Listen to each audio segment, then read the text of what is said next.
Muy buenos días, buenas tardes, buenas noches con toda la audiencia de Indimedia. Les agradecemos nuevamente su presencia en este segmento de entrevistas en el que invitamos a nuestro espacio a distintas personas que nos pueden aportar un poco más sobre lo que implica la coyuntura que está pasando la sociedad en estos días. El día de hoy nos acompaña Luis Ordóñez, él es ingeniero eléctrico, máster en gestión ambiental y energética. Luis, ¿cómo estás? Bienvenido a este espacio. Gracias, buenas noches.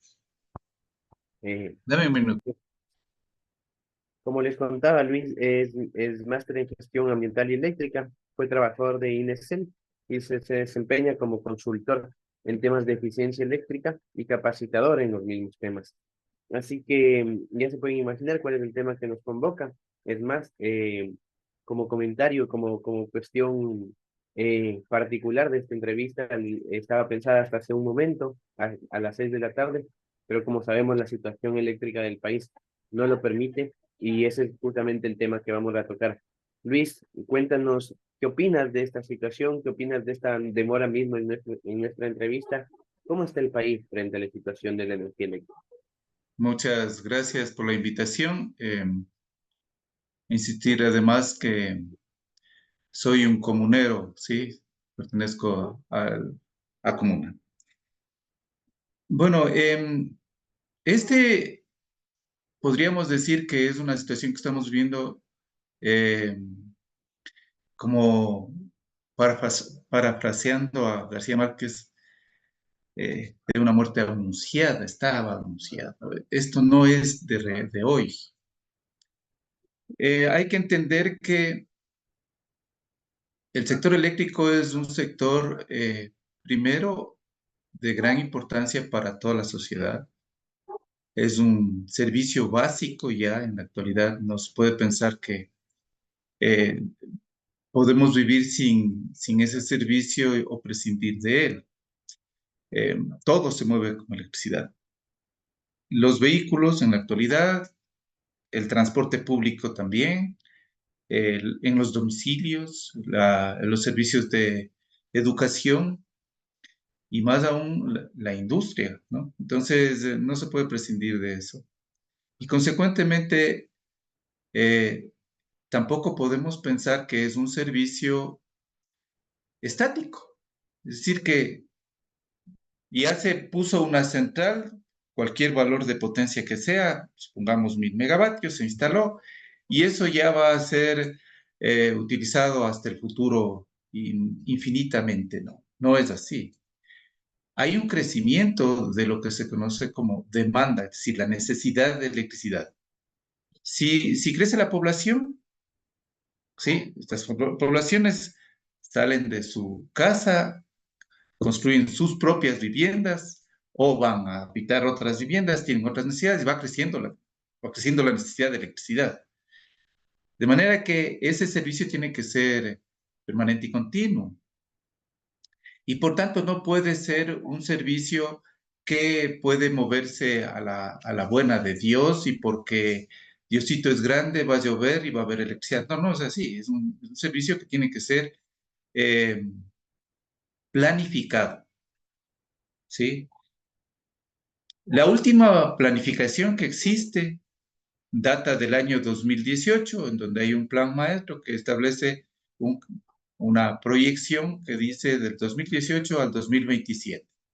No ha habido actualización alguna de ese plan y por tanto, al no haber habido la actualización, en ese plan ya se decía, inclusive cuando se hace el desarrollo del plan, se dice cuáles son las probabilidades de estiaje y de falta de agua en las centrales hidroeléctricas que hay que prever para que cuando se produzca ese problema haya un respaldo con otro tipo de energía que puede ser térmica, cualquiera de las otras, ¿no? Eólica, fotovoltaica o por importación de energía de Perú o Colombia, si el caso lo amerita.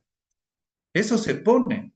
En este caso, el plan del que estoy haciendo referencia establecía una probabilidad del 1,5% de estiaje. Esa era la probabilidad. Consecuentemente, había necesidad de que se cumpla con el plan. Pero también ese plan dice, la demanda va a crecer en este sentido, hay una demanda base. Si es que hay una industrialización mayor, la demanda es aún mayor y por lo tanto hay que disponer de mayor cantidad de energía. Eso lo saben, todos los gobiernos han sabido. Son los propios gobiernos, son los que establecen sus autoridades en el Ministerio o ahora Viceministerio de Electricidad, establecen las autoridades en CELEX, en él, en SENACE, ellos son los que ponen a su gente para que controlen el sector eléctrico y por lo tanto tienen la información de primera mano. No es que está escondido. Posiblemente para nosotros como usuarios las cosas pueden estar escondidas o no se pueden entender, pero ellos lo tienen de primera mano.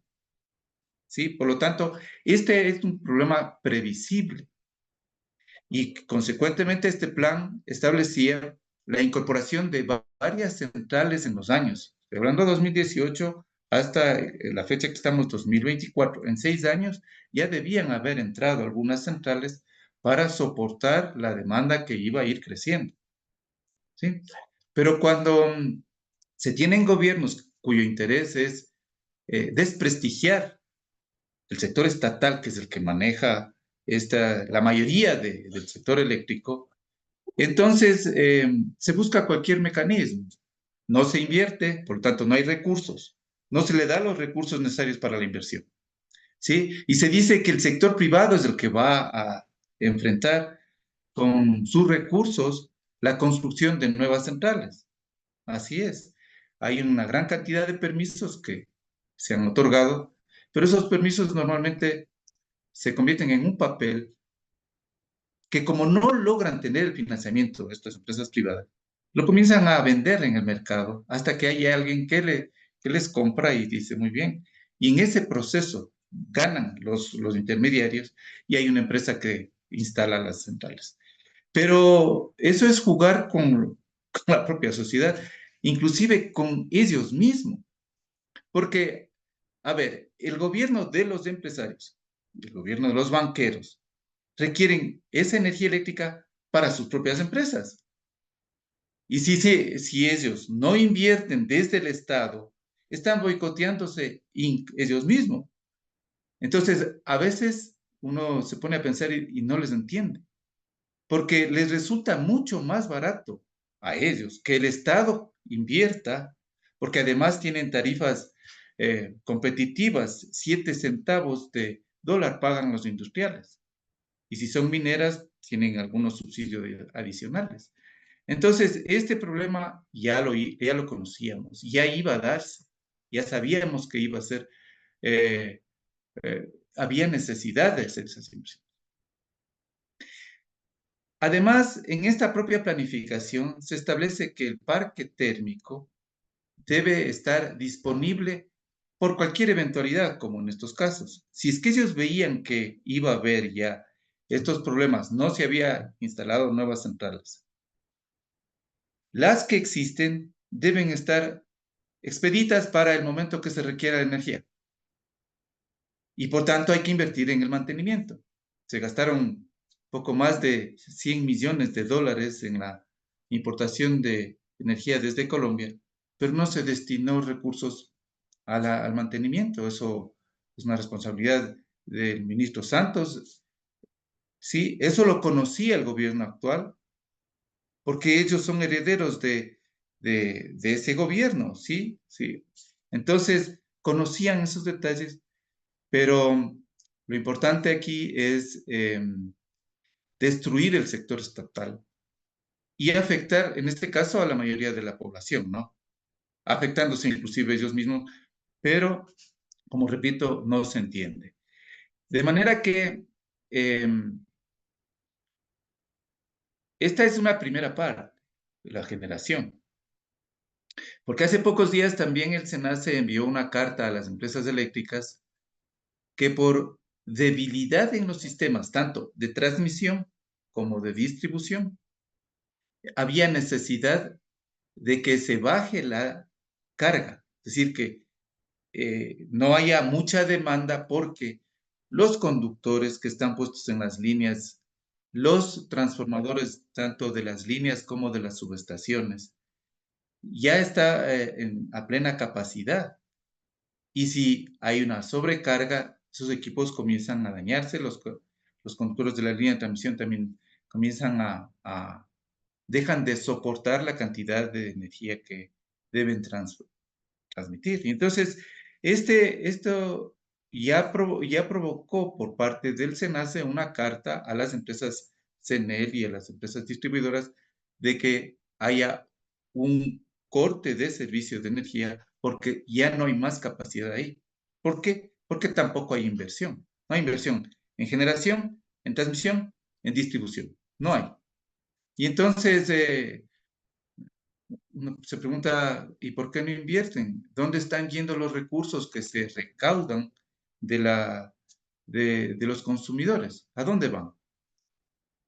Lo que conozco es que van al erario nacional, pasan a ser parte de la cuenta única del Tesoro, y el Estado es el que comienza a hacer la distribución a través de su presupuesto. Si le faltan recursos en otros servicios que tiene que prestar el Estado, ¿sí? Se quita recursos del sector eléctrico y se destina a eso, como esto de la importación de energía y el otro que también tiene que ver con el pago de la deuda externa. ¿Sí? Eso es impajaritable, tienen que pagar la deuda, ¿sí? A tenedores nacionales, ni siquiera son solamente internacionales, son tenedores que son la banca que sostiene la deuda externa. Entonces, le desfinancian al sector y dicen que el sector público es ineficiente. ¿Sí? Y entonces ese desprestigio genera en la población y en la gente de opinión que debe ser el sector privado lo que tiene que hacerse cargo, manejar el sector eléctrico, pero cuando uno regresa a ver, todas las inversiones las ha hecho el Estado, con dinero y recursos de todos los ecuatorianos. ¿Sí? La mayor cantidad de millones de dólares de este país que han sido destinadas al servicio de energía eléctrica ha sido invertido por el Estado. El sector privado poco invierte. Lo único que quieren es tomarse esas instalaciones y volverse en un negocio para ellos, lo cual implicará varias cosas como la subida de tarifas. Pero centrando ya en la pregunta, el asunto estaba conocido, era conocido por todos, que desde el 2018 hasta la fecha no se ha hecho inversión alguna. No sé si con eso respondo a la pregunta que me hacía hace un momento y podríamos continuar. Sí, bastante me parece clarificador esto que nos cuenta, porque efectivamente hemos visto a lo largo de los años esa falta de planificación, esa reducción de la inversión en lo que implica la red eléctrica nacional. Y ahora que mencionas que muchas veces en estas circunstancias la intención es como fortalecer esta narrativa de que el sector privado asuma el control de la generación eléctrica en Ecuador, se me ocurre también la pregunta es, ¿qué experiencias se podrían ver en otros países o cuáles son las consecuencias para la población de que se aplique este sistema de la privatización de la generación eléctrica? Este modelo neoliberal en el que se iniciaron varios países, entre ellos la Reino Unido de la Margaret Thatcher y Estados Unidos, Ronald Reagan, em, con el discurso de que el Estado no debe intervenir en este tipo de servicios sino que lo consideran como negocios, sino que debe ser el sector privado. En Estados Unidos hay varias experiencias. Hay un sector estatal, estados que tienen el mayor control del sector eléctrico, otros en que le destinaron al sector privado y otros estados que son híbridos, ¿no? Hace unos pocos años, ustedes recordarán, hubo apagones en la zona de California. No hubo inversión por parte del sector privado, sino que era el Estado el que tenía. Inglaterra también dio paso atrás en su proceso de privatización porque vieron que El sector privado lo único que busca es el lucro. No es que busca mantener el servicio a la mayoría de la población. Y claro, como lo que buscan es el lucro, a través de la tarifa provocan estos problemas. Argentina es otro de los países en el que se produjo la privatización de todo, generación, transmisión, y sin la posibilidad de que pueda volver al Estado, ¿no? Por supuesto. Y entonces los costos son altos. Colombia tiene una fuerte cantidad de centrales eh, eléctricas en manos del sector privado. Y ellos son los que estuvieron vendiendo energía en Ecuador, cuando el estiaje anterior, en la época de Lazo.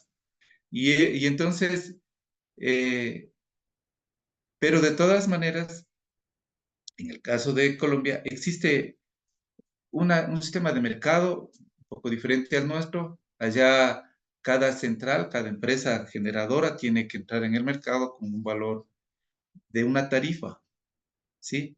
Y el Centro Nacional de Control de Energía o el despachador de energía comienza a despachar a partir de la más barata hasta la más cara, ¿sí? Pero eso lo hacen como una forma de bolsa y lo hacen con un periodo de anticipación. Y así, entonces, no es que el sector privado resuelve los problemas. En ninguno de los países se tiene solamente al sector privado como el proveedor de servicio de energía eléctrica. Hay mixturas, ¿sí?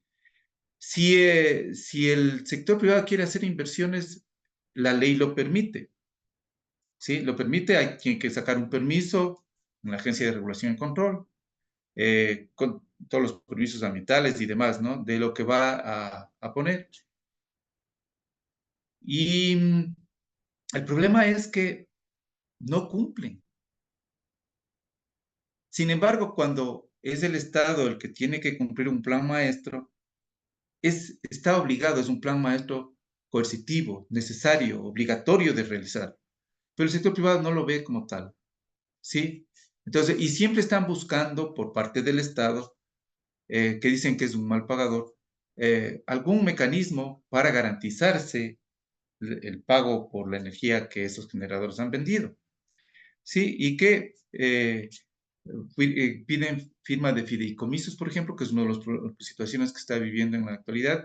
Es una crítica que hacen el sector privado o afín al sector privado en el sector eléctrico, para, porque no han firmado, ninguna de las empresas distribuidoras ha firmado un fideicomiso, porque eso daba un orden de prelación de que todo el dinero que se recaudaba primero se pagaba a las empresas privadas generadoras, en segundo lugar a las empresas estatales generadoras y transmisoras, ¿no?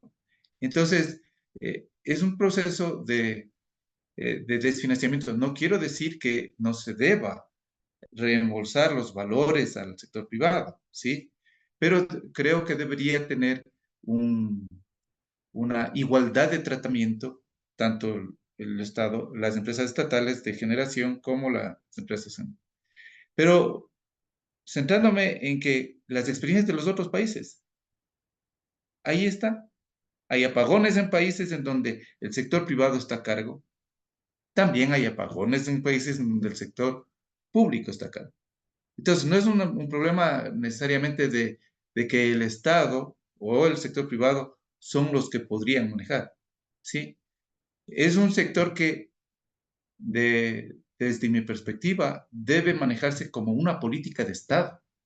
Cualquiera sea el gobierno que ingrese, el plan es fijo y punto, se tiene que ir cumpliendo. Si el gobierno que entra dice que el sector privado debe tener prevalencia en su participación, pues claro, le dan los permisos, pero tiene que cumplir para entrar en las fechas que requiere ese plan maestro, no en una fecha desfasada, 3, 4 años y provocar lo que está produciéndose ahora. Ese sería, desde mi perspectiva, algunos de los elementos que tienen que tomarse en cuenta para que el sector eléctrico sea manejado con seriedad. Entiendo, Luis. También me surge la duda, ¿qué pasa con lo que tenemos en Ecuador? ¿Qué pasa con las centrales que están operando? Hay centrales que a mi entender, hasta donde te puedo entender es, no están operando y necesitarían empezar a operar. ¿Cuál es la realidad en ese sentido del Ecuador, considerando que hay noticias como que uno de los proyectos más grandes, como el Coca-Cola, no está trabajando al 100% de sus capacidades, o no sé si siempre deben trabajar al 100% de sus capacidades las generadoras, pero ¿cómo funcionaría eso? El Ecuador está en capacidad ahorita, infraestructural, siempre y cuando con inversión de autoabastecerse a nivel energético. A ver, desde las centrales hidroeléctricas no hay esa capacidad de este momento, porque el problema es que no hay agua en el complejo hidroeléctrico Paute, ¿no? Hablando desde Mazar, Molino, Sopladora, y más abajo Cardenillo, es lo que se pensaría. Y en el proyecto hidroeléctrico Coca, Codo, tenemos el mismo problema, es decir, no hay la cantidad de agua para que opere en las condiciones nominales. Coca-Cola es una central que nominalmente dice que genera 1500 megavatios, ¿sí? Sin embargo, los estudios que se tenían antes, me refiero al INESEL, los estudios decían que podría tenerse dos centrales en esa cuenca que sumarían 900 megavatios. Estudios posteriores, ¿sí? Con una consultora establecieron que podría llegarse a 1200. ¿Ya? Pero resulta ser que de manera para mí incomprensible se pidió que se estableciera como potencia nominal a ser generada 1500 megavatios. Hay inclusive defensores de la central, de la actual central Coca-Cola, que dicen que es un problema simple de caudal por altura, ¿sí? El valor de la energía que se requiere. Sin embargo, no se toma en cuenta cuál caudal utilizar. Normalmente los caudales se lo miden en la cuenca, cualquiera de las cuencas hidrográficas, y se utiliza el caudal cuya probabilidad de existir es el 80%. Por ejemplo, si el caudal dicen que es 230 metros cúbicos por segundo, ¿sí? Pero el 80% de veces que se midió nos dio un valor en ese orden. Entonces ese es el valor para calcular. Pero si me dicen que ese valor con el que se midió es, se produce el 60% de veces, quiere decir que la central solamente el 60% de veces va a llegar a ese nivel de caudal. Entonces, de la experiencia que existe, se utiliza el caudal de mayor probabilidad de existencia. En la central Coca-Cola Sinclair, así se denominaba, ahora es Coca-Cola, ¿no? Eh, Hace poco, por primera vez llegó a generar 1500 megavatios. Es decir, hubo un periodo de tiempo, creo que no sé, una hora o menos, en el que generó 1500 megavatios. Pero el resto del tiempo dicen que existe una potencia efectiva de 1400 más o menos. Pero no es todo el tiempo. De hecho, lo otro que hay que tener en cuenta es la potencia por el tiempo que esa potencia puede entregarse. Se denomina energía y está medida en kilovatios hora.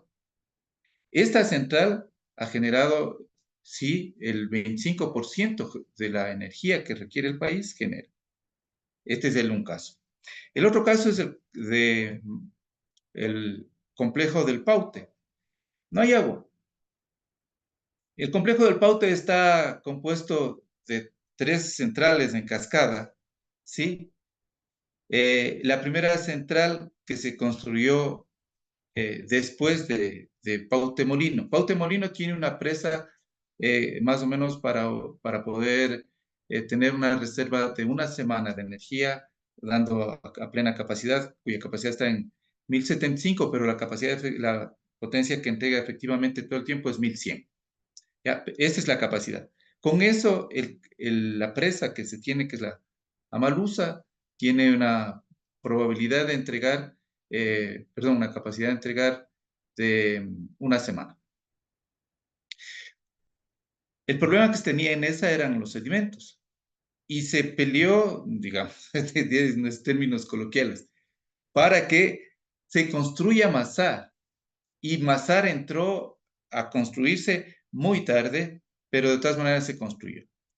Mazar tiene una capacidad de almacenamiento ya de un mes, ¿sí? Y más abajo Sopladora tiene una pequeña presa igual. Y si en este complejo deja de haber agua, ¿sí? Porque el estiaje ha sido tan severo en este periodo que el nivel de Mazar fue bajando. Y al bajar, no es que se puede abrir las compuertas y botar el agua como se piensa así facilito, no es. Si fuera así, no es que va al río, sino que iría a la siguiente presa, a la presa Amalusa del proyecto Pautemolino, ¿ya? Y ahí tendría por lo menos algún valor de potencia que podría generar, pero si va bajando ya no puede pasar, porque ya comienza a entrar lodo, el sedimento, y eso le perjudica a las turbinas de las centrales. Entonces, se fue bajando porque las centrales térmicas que debían soportar para poder tener esa reserva de agua ahí, no estaban a punto, no estuvieron a punto. Había que invertir en mantenimiento, había que cambiar repuestos, todo lo que se hace en un mantenimiento. Una central térmica, es una central que se mueve con vapor que es producido por búnker o fuel, que sí. Las centrales térmicas a gas, igualmente las centrales térmicas que son máquinas de combustión interna, se mueven con petróleo. Tienen un desgaste mayor, hay un efecto térmico muy grande. Los elementos que tienen estas centrales se van desgastando, turbinas, empaques, bombas, todo eso va desgastando y hay necesidad de mantenerles a punto con el mantenimiento preventivo periódico, pero no se hace. ¿Sí? No se hace porque no les dan los recursos. Entiendo que estas centrales del Estado presentan su plan de mantenimiento porque quien recibe esos planes de mantenimiento es el SENACE, ¿ya? Y el SENACE es el que autoriza que suspendan la generación mientras hacen mantenimiento, pero esa suspensión implica que tiene que otra central entrar en reemplazo para poder soportar aquella que salió. Pero no hacen eso. Sí, en ocasiones hasta les ponen a trabajar más tiempo y se desgastan más rápido. Cuando se desgastaron otros elementos, ya no hay los recursos para poder hacer su reemplazo. Si no hay recursos para el mantenimiento, ni de centrales térmicas, ni de centrales hidráulicas, que también requieren ser chequeadas permanentemente, van a estar inoperativas. Y es lo que está pasando. Y entonces se van a dar estos problemas de los cortes de servicio de energía eléctrica por generación. ¿Ya? Por falta de generación. Así que, en lo personal, yo diría que esas son las condiciones en las que se encuentran las centrales en la actualidad. He puesto dos que son las más grandes, ¿no? Por supuesto, una Coca-Cola 1500 megavatios nominales y Paute que está en el orden de 1100, la de Molino, 170 la de Mazar, y 400 la de Sopladora. Es un complejo de unos 1600, 1700 megavatios. Entonces, si no hay agua, es una caída brusca de la oferta. Pero sí, imagínense, la demanda que tiene el país está en el orden de los, en potencia, en el orden de los 4400 megavatios. Ese es, o sea, todas las centrales de generación deberían soportar esa demanda. sumar 4.400 para que esta demanda pueda ser igualada. Y además tener una reserva en caso de que alguna de estas centrales que estén operando pueda salir por algún defecto o por mantenimiento. ¿Sí? Entonces, debe haber esa capacidad, es decir, debe haber podríamos pensar en un sobreequipamiento. Pero si no hay agua, por más que nominalmente está 1.500 a una y 1.600 del conjunto de la otra y las otras, no vamos a tener la energía necesaria como para poder cubrir esa demanda. Pues como no hay eso, entonces, con lo que existe, toca cubrir la demanda que sea posible y por lo tanto hay que reducir la demanda mediante apagones en determinados sectores que se tienen en el país. Esa es la situación. Entiendo, Luis, me parece que es importante remarcar para quienes nos siguen escuchando, para quienes están pendientes de la entrevista, esta cuestión de que de una u otra manera es mucho responsabilidad del Estado y principalmente de la inversión que se apunta a este sector, las consecuencias que estamos viviendo y que me parece no van a terminar pronto. Antes de ir cerrando la entrevista, Luis, quería hacerle también una pregunta porque de una u otra manera lo que está pasando es también por falta de agua. ¿Cuál es la realidad con respecto a otros tipos de generación eléctrica? ¿Y cuál es la potencialidad real de proyectos eólicos o de otro tipo o fotovoltaicos? ¿Cuál es la posibilidad que tendría el país? ¿Es una posibilidad real o son proyectos o son formas de generación eléctrica que no alcanzan a cubrir lo que el Ecuador demandaría? A ver, vamos viendo el potencial que tiene Ecuador en hidroelectricidad es en el orden de los 91.000 megavatios. Es el potencial, ¿sí? En todas las cuencas que se tienen. De los cuales económicamente explotables en hidroelectricidad están en el orden de los 33.000 megavatios en 11 cuencas. Pero los económicamente aprovechables están en el orden de los 22.000 megavatios. ¿Ya?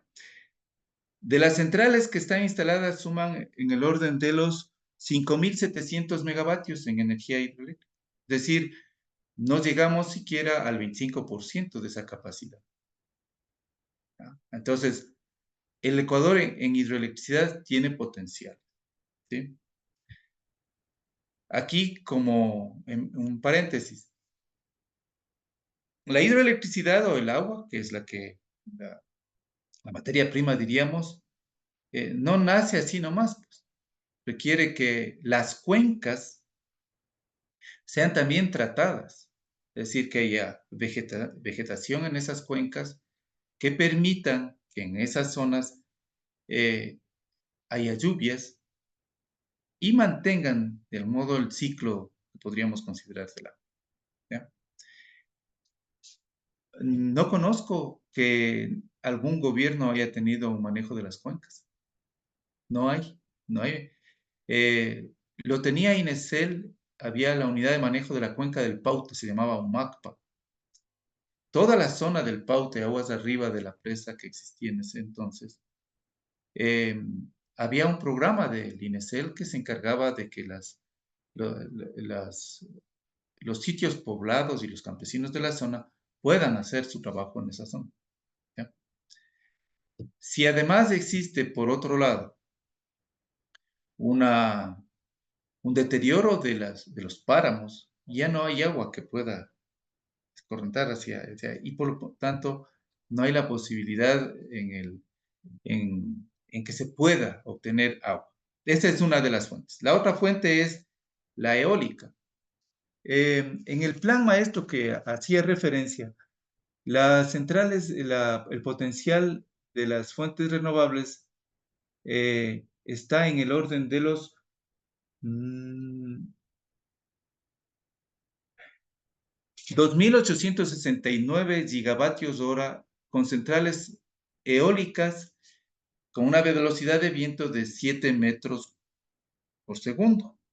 ¿Ya? Sin embargo, hay centrales eólicas que pueden funcionar con velocidades de entre 3 y 5 metros por segundo. Y en ese caso, podríamos tener una mayor posibilidad de energía en eólicas, ¿ya?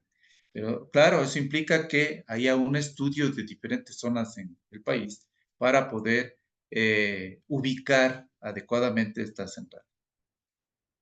Evidentemente, la central eólica tiene diría, una dificultad que, bueno, ya ha sido superada. Es que su velocidad es variable, ¿no?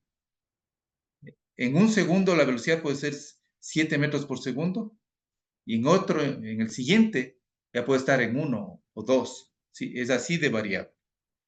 Entonces, eso se encuentra en los estudios que se han hecho. La otra es la fotovoltaica. La fotovoltaica es la cantidad de sol que nosotros tenemos. Resulta que estamos en el centro del mundo y podemos tener una capacidad muy grande. De acuerdo a los estudios y al mapa fotovoltaico, el Atlas Solar, ¿sí? Dice que tenemos un potencial de 2.500 vatios hora por metro cuadrado. Es decir, en un metro cuadrado yo puedo poner un panel solar que puede darme 2.500 vatios hora. Esta podría ser otra alternativa para poder inyectar de energía al sistema y necesariamente podría el Estado decir, a ver, las personas que en sus casas quieran tener una generación fotovoltaica, pues pongan. Entonces, habrán paneles solares en que se podrán instalar en las casas y con inversores de unos 3 a 5 kilovatios poder tener el servicio de energía para autoconsumo en los domicilios, ¿sí? Que ese es un caso que va a permitir que se baje la demanda que tiene la sociedad de la energía eléctrica y un poco le baje la velocidad de crecimiento que debería tener la oferta de parte del Estado. ¿Ya? Entonces, pero eso hay que estudiar y hay que ver la posibilidad de que el Estado eh, permita, ¿sí? A que clientes individualmente podamos hacer eso. Más aún si es que hay industrias que quisieran tener una generación fotovoltaica, pueden hacerlo. Aquí habría que ver que como es una fuente renovable, podría inclusive incentivarse con no cargarle impuestos a los productos que van a estar ahí, a los equipos que van a instalarse. Entonces, esos son algunos. Biomasa también es otra de las fuentes energéticas que se tienen en el país. Geotermia, hay algunas centrales que se han estudiado. Hay posibilidades de que se hagan. Me parece que por la zona de Chachimbiro había ya un proyecto que estaba a cargo de Termopichincha. No sé hasta dónde ha avanzado, pero sí hay fuentes. Pero eso quiere decir que el Estado tiene que hacerlo, porque tal vez en las fotovoltaicas y en las eólicas hubo por parte de, me parece que en el gobierno de Moreno, una entrega de unas concesiones por el orden de los 400 megavatios y además con un valor de la tarifa de energía que generarían muy alto, sí, muy alto, en el orden de entiendo que está en el orden de los 40 centavos por kilovatio hora. Eh, Pero hay fuentes, o sea, con lo que yo acabo de decir y que no es inventado por mí, sino es propios estudios que el mismo Estado ha hecho y que en su proyección lo ha dicho, esto es lo que tenemos, estas son las posibles fuentes que deberíamos utilizar para cubrir la demanda que vamos a ir teniendo en el futuro. Sí, eso lo ha hecho el Estado. Si es que el Estado quiere delegar al sector privado, pues entren, pero tampoco pueden entrar con tarifas tan altas como en algunos momentos se ha dado, ¿no? Entonces hay que buscar un estudio que tiene que ver con los costos de los equipos, con el costo de mantenimiento, con el tiempo en el que va a recuperar la inversión, el inversionista privado. eh, pero eso, ¿qué es lo que hace? Utilizar otras fuentes de energía para que se produzca esto. Adicionalmente,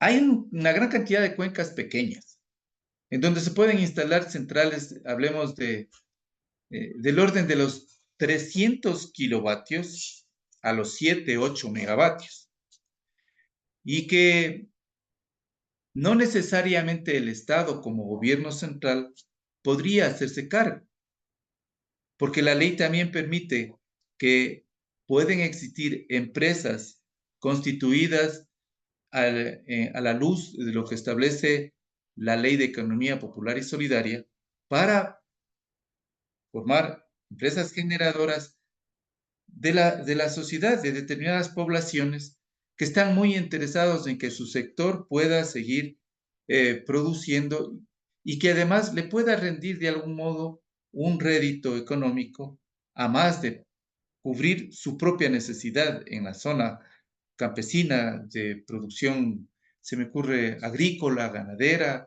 que existen en determinados sitios. Entonces, si el Estado les da esa facilidad y esas empresas constituidas dentro de este marco jurídico pueden lograr los financiamientos respectivos, y que si el Estado podría hacer el aval, podrían, inclusive se deslinda de la responsabilidad de construir, genera en la zona fuentes de empleo para esa sociedad, y además está introduciendo energía en la red y cuidando las cuencas, que es lo más importante, porque de estas experiencias ya hay en el país. En la zona de INTA existen unas empresas que se han constituido dentro de este marco legal. Así que sí hay opciones. Sin embargo, el nivel la severidad con la que estamos teniendo el problema ahora no tiene la posibilidad de que sea resuelto fácilmente tampoco en el cortísimo tiempo, ¿sí? Hay necesidad de que se haga un plan completo. Entiendo que por su parte el Colegio de Ingenieros Eléctricos y Electrónicos de Pichincha ha presentado unas propuestas al ministerio, al nuevo, ¿no? Al nuevo encargado. Eh, Ahora esperemos que estas cosas que se dicen puedan ser cumplidas por el gobierno y que podamos salir avantes de esto. Recuerden que el estiaje que íbamos a tener se suponía que comenzaba en octubre, se adelantó. O sea que este proceso, mientras no hayan lluvias, tendremos algunos meses en los que vamos a tener estas dificultades, con un tremendo impacto a la sociedad y a la producción, ¿no? Que es de tanto que se quejan que, que no hay recursos para que se pueda financiar. Eh, Justamente, primero que nada, agradecerte, Luis, esta perspectiva. Yo creo que es importante, como dije antes, remarcar la importancia que tiene el Estado, que tiene la inversión desde el Estado y la responsabilidad que tome el mismo con respecto al sistema eléctrico para poder llegar a una solución a este problema que, como tú mismo lo has dicho, no va a venir pronto. Creo que la población del Ecuador nos tenemos que quizás un poco hacer la idea de que los apagones pueden continuar o de que estos racionamientos van a pasar, porque más allá de que no se ha invertido desde el Estado, justamente en este caso la naturaleza no está jugando mucho de nuestro lado y vamos a depender mucho de la vuelta de las lluvias para poder tener algún otro panorama sobre lo que va a implicar el consumo de la energía eléctrica aquí en Ecuador. Eh, Agradecerte, Luis, tu presencia, invitarte, hacerte conocer que este es un espacio totalmente abierto para cuando sea necesario tratar temas que le atañen a toda la sociedad, que le atañen así a la coyuntura ecuatoriana y, como te digo, invitarte, dejarte abierta la invitación para que en otra ocasión podamos seguir profundizando estos temas que nos interesan a todos. Muchas gracias, Gabriel. Gracias, Santiago. Sí, ha sido un gusto. No, un gusto, por favor. Les agradecemos también a toda la gente la sintonía, de haber estado pendientes de esta entrevista. Coméntenos, difúndanlos y más que nada reflexionen sobre este papel que está jugando el Estado y sobre cómo los distintos gobiernos porque han pasado por el Estado han tomado de una u otra manera las decisiones que nos han llevado a este punto. En esta ocasión nos estamos despidiendo y esperamos verles en una próxima ocasión aquí en estos espacios de Unimedia, al cual todos y todas están invitados. Muy buenas noches. Buenas noches.